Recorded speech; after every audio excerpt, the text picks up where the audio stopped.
اے خدا میری حفاظت کر، کیونکہ میں تجھ ہی میں پناہ لیتا ہوں۔ میں نے خداوند سے کہا ہے تو ہی رب ہے، تیرے سوا میری بھلائی نہیں۔ خداوند اپنی امت کو زور بخشے گا، خداوند اپنی امت کو سلامتی کی برکت دے گا۔ ابدی اور غیر متغیر کلام خدا۔ دعا۔ خدا کے ساتھ چلنا۔ حصہ اول۔ دعا۔ حصہ اول۔ مذہب، برکت اور خواہشات کے لیے مانگنا۔ مذہب اور برکت۔ مذہب کا بنیادی مقصد دنیا سے فرار ہونا ہے۔ اس دنیا میں اچھی سیاست اور قوانین بنا کر اس دنیا کو رہنے کے لیے بہتر مقام بنانا طبعی سائنس نظریہ ہے۔ اس ذہنیت کے حامل لوگ قوانین بنا کر اور سیاست، معیشت اور سائنس کو آگے بڑھا کر دنیا کو لوگوں کے رہنے کے لیے بہتر مقام بنانے کی کوشش کرتے ہیں۔ تاہم مذہب طبعی سائنس نہیں بلکہ مابعد الطبیعیات ہے، اور یہ ان لوگوں نے شروع کیا تھا جنہوں نے یہ دیکھا کہ اس دنیا میں طبعی سائنس کے مادے سے ایک حقیقی مثالی دنیا بنانا ناممکن ہے، اور جانا کہ اس دنیا کو چھوڑنا ہی حقیقی آرام ہے۔ لیکن کچھ نقطہ پر یہ مابعد الطبیعیات مذہب شمن پرستی کے اثر و رسوخ کے تحت طبعی سائنس میں ڈھل گیا۔ کہا گیا ہے کہ وجود جو انسانوں کو شمن خدا سے جوڑتا ہے، جو انسان کی اعلیٰ عقیدت کے ذریعے خدا کو راضی کرتا ہے، وہ خدا کی طاقت سے اس دنیا کی ہر چیز سے لطف اندوز ہو سکتا ہے۔ کہا جاتا ہے کہ یہ مسائل کو حل کرنے کے لیے جانا جاتا ہے جسے دنیا کی طاقت سائنس سے بھی حل نہیں کیا جا سکتا۔ اس طرح مذہب بالآخر ایک خوشحالی کا مرکز بن گیا، اور خوشحالی کا مرکز تصوف کے ساتھ متحد اور صوفیانہ تجربات پر مبنی لوگوں کے دلوں میں آباد ہو گیا، جسے سائنس ثابت نہیں کر سکی۔ اور ان تمام چیزوں کا مرکز کہ آپ اس دنیا میں لطف اٹھانا چاہتے ہو، اسے برکت کے نام سے جانا جاتا ہے۔ مادیت، دوسروں کے مقابلے میں مادی اشیاء سے زیادہ لطف اندوز ہونا واضح طور پر خوشحالی کے مذہب کی سربراہ ہے۔ جب تک کہ ان کے پاس مادی چیزیں موجود ہیں، وہ غیر مادی اخلاقیات اور اخلاقی اصولوں کو نظر انداز کرتے ہیں اور گنہگار انسانوں کی دنیا پیدا کرنے کے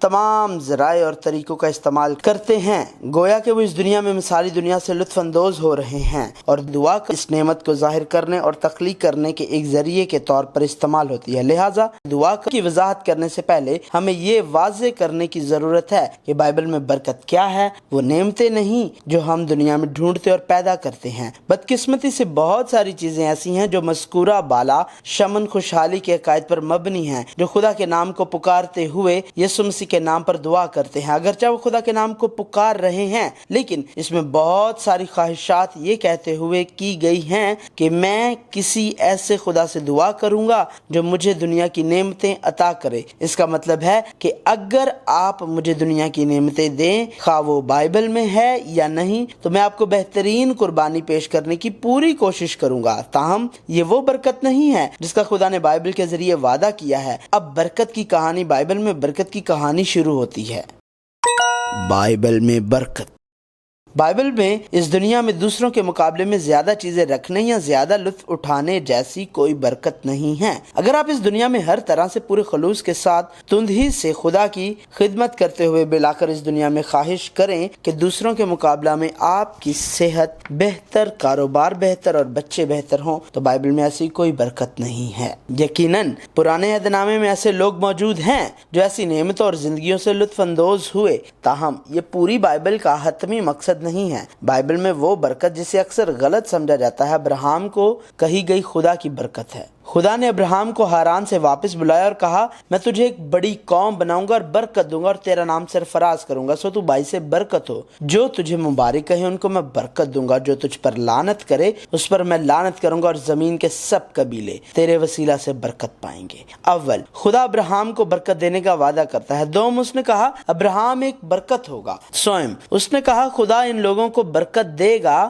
جو ابراہیم کو برکت دیتے ہیں، اور جو ابراہیم پر لعنت بھیجے گا خدا اس سے لعنت کرے گا۔ چہارم، وہ کہتا ہے زمین پر تمام لوگ ابراہم کے وسیلے سے برکت پائیں گے۔ ہم نئے عہد نامہ میں اس عبارت کی صحیح ترجمانی پا سکتے ہیں، بائبل میں یہ کہتے ہوئے کہ ابراہم کو جو برکت ملی وہ دنیا کی نہیں بلکہ آسمانی برکت یعنی انجیل ہے، اور یہ کہ انجیل ایک روحانی برکت بن جائے گی اور ایمانداروں کو پہنچائی جائے گی۔ بیان کرتی ہے کتاب مقدس نے پیشتر سے یہ جان کر کہ خدا غیر قوموں کو ایمان سے راست باز ٹھہرائے گا، پہلے ہی سے ابراہم کو یہ خوشخبری سنا دی کہ تیرے باعث سب قومیں برکت پائیں گی۔ پس جو ایمان والے ہیں وہ ایماندار ابراہم کے ساتھ برکت پاتے ہیں۔ اس کے علاوہ بائبل بیان کرتی ہے تم نبیوں کی اولاد اور اس عہد کے شریک ہو جو خدا نے تمہارے باپ دادا سے باندھا۔ جب ابراہم سے کہا کہ تیری اولاد سے دنیا کے سب گھرانے برکت پائیں گے، خدا نے اپنے خادم کو اٹھا کر پہلے تمہارے پاس بھیجا تاکہ تم میں سے ہر ایک کو اس کی بدیوں سے ہٹا کر برکت دے۔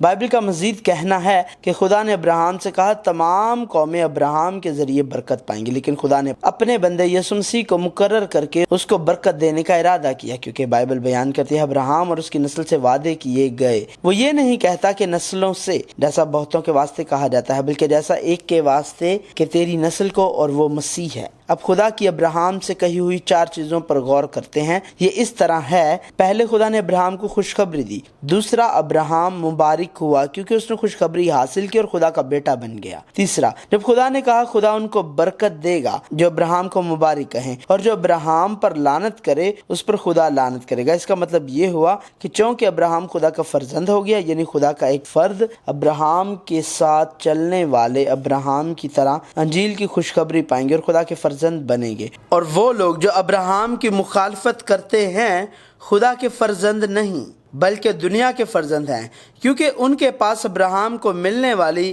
انجیل کی خوشخبری نہیں ہے۔